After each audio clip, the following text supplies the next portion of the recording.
Olá, tudo bom? Hoje nós vamos falar sobre linguagens a serem utilizadas no artigo científico. A grande dúvida é: eu posso usar linguagem informal no seu artigo científico?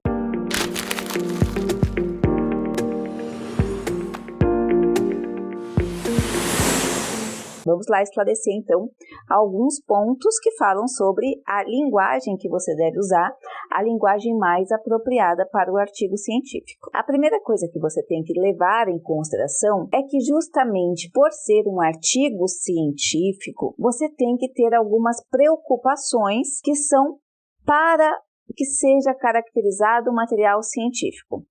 Dentre essas preocupações, nós vamos destacar a metodologia utilizada, ou seja, qual a forma ou quais as formas que você utilizou para conseguir fontes e elaborar o seu estudo. Depois, a gente vai falar um pouquinho para você entender sobre a sequência. É necessário que você tenha uma sequência que a metodologia também indica. Se a gente está falando de artigo científico, qual é essa sequência? Agora vamos falar da linguagem. Com relação à linguagem, você tem que entender que muitas pessoas vão ler o seu material e possivelmente, se elas estão lendo, é porque elas precisam buscar bases, buscar exemplo de metodologia, buscar o próprio conteúdo em si. Então, essa linguagem ela tem que ser mais formal o possível. É claro que existem algumas áreas onde a gente já está começando a observar uma construção de linguagem um pouco mais pessoal.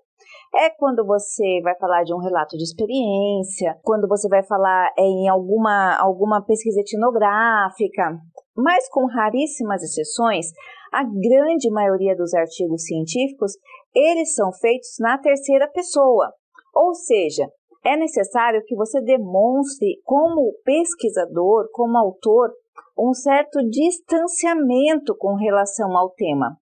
Até por isso que muitas pessoas, muitos livros, muitos teóricos indicam que quando você vai fazer uma pesquisa, você não tenha ligação direta com aquele objeto. Por quê? Justamente para você conseguir um distanciamento para fazer essa análise, para você não adotar alguns padrões ideológicos que possam interferir no seu material no contexto científico. Ora, aí é muito fácil exemplificar essa questão da seguinte forma: se você vê uma situação onde você acha que uma pessoa é injustiçada, você sabe exatamente analisar, você está terceirizando se essas pessoas não tiverem vínculo com você.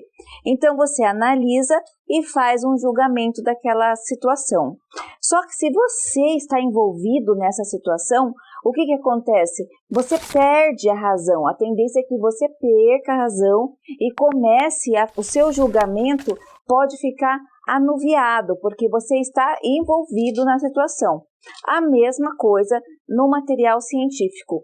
Quando o pesquisador demonstra que está muito envolvido com o seu objeto, está muito envolvido emocionalmente, pode acontecer do artigo científico ou de qualquer material científico que você desenvolver na pesquisa, nesse contexto, dessa pesquisa perder essa validade quanto ciência, porque vai envolver o quê? Vai envolver um sentimento que pode anuviar ali sua capacidade de julgamento. Por isso, utilizar da terceira pessoa é uma estratégia muito bem aceita. Na verdade, a grande maioria dos materiais nacionais e internacionais segue esse pressuposto dessa linguagem formal. Outra coisa, uma linguagem informal, ela está muito sujeita à regionalização, aonde você está, que grupo que você está inserido, o que para você é comum. E numa linguagem ampla, como tem que ser num artigo científico, de você demonstrar de onde veio, como foi construído, esses aspectos eles devem ser considerados. Então, você tem um linguajar regional. Se você coloca o seu artigo numa revista nacional, internacional, na medida que outras pessoas que não conhecem esse linguajar têm contato, elas não vão conseguir entender o que você está falando. Por isso, a linguagem tem que ser formal e sistematizada. Tá? Quando o professor fala assim, olha, você tem que utilizar citação, mas inserir seu pensamento no texto. Por que eu tenho visto os professores falando muito isso e cobrando isso dos alunos? Porque se desenvolveram técnicas de parafrasear, segundo fulano, conforme fulano, segundo fulano, e na verdade isso é feito de uma forma quase automática, de forma que o pesquisador não diga na verdade o que ele está querendo dizer, porque ele está mais preocupado em fazer uma montagem de texto parafraseando, o que não é correto também. O correto seria você justamente ter domínio desses autores, citá-los sim, só que citá-los através de uma composição textual, e essa composição textual com linguagem formal. Então, eu posso utilizar a linguagem informal em raríssimos casos. Por exemplo, quando você vai fazer uma análise de discurso e você pega a fala do entrevistado para fazer análise de discurso ou análise de conteúdo. É melhor a gente falar de conteúdo, porque a questão do discurso tem outras discussões. Vamos falar em análise de conteúdo. Aí você faz uma entrevista, pega a fala do entrevistado e coloca ipsis literis no seu estudo. E dali você faz a análise. Então, a linguagem dessa pessoa que está sendo entrevistada, se ela falar no conceito ou no contexto informal, será informal. Mas a sua análise como pesquisador terá que ser formal. Tá ok? Eu espero ter auxiliado vocês nessa questão da compreensão linguística. Quando você pega, então, a pessoa, fala da pessoa, do entrevistado, e vai colocar no seu estudo de análise de conteúdo, aí sim você coloca igualzinho, ipsis literis. Então você vai pegar a fala, se ele foi gravado, você vai transcrever a fala igualzinho, colocar no seu estudo, ou categorizado, ou discorrido ali no meio na discussão, e aí você vai analisar aquela fala. Quando você analisa aquela fala, você analisa não só sobre sua ótica de conhecimento, mas também tendo como base outros autores. Nesse contexto, qual é a linguagem que terá ali formatado como informal? A linguagem apenas da pessoa entrevistada, que você vai colocar em itálico para que seja bem diferenciado, ou fazer tabelinhas, aí depende da metodologia. Mas a sua composição, a sua análise, ela deve vir numa linguagem formal, tá? É importante isso porque, imagina, nós estamos numa época, né, de informação, sempre estivemos, mas hoje a gente está muito mais com relação ao excesso de informação. Então, as pessoas falam sem ter fontes, as pessoas falam sem ter base para isso.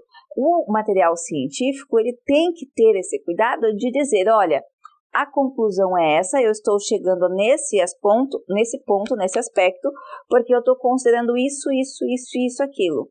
Por isso que a parte teórica ela é fundamental no trabalho, embora muita gente fale, não precisa, tal, mas você tem que entender, por exemplo, eu estou falando, por exemplo, de educação alimentar. Qual é a minha base? Eu estou falando de educação alimentar e que ótica? É a partir de que trabalho? É uma ótica de educação para nutricionistas? É educação nas escolas? É educação pelo profissional nutricionista?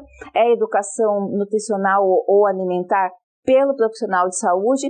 Em que contexto você está falando sobre esse assunto de educação alimentar e nutricional? Presta atenção? Então, você tem que dizer, olha, eu estou falando dessa ótica baseado nesses autores e nesse contexto.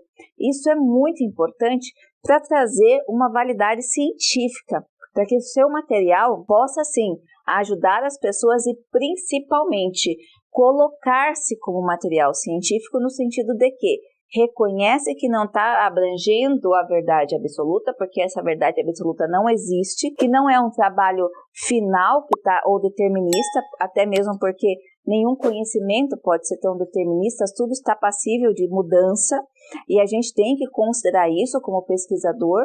Então, você vai deixar esses cuidados metodológicos, essa compreensão, essa organização linguística, vai deixar o seu texto muito mais válido, muito mais aceito. Tá ok?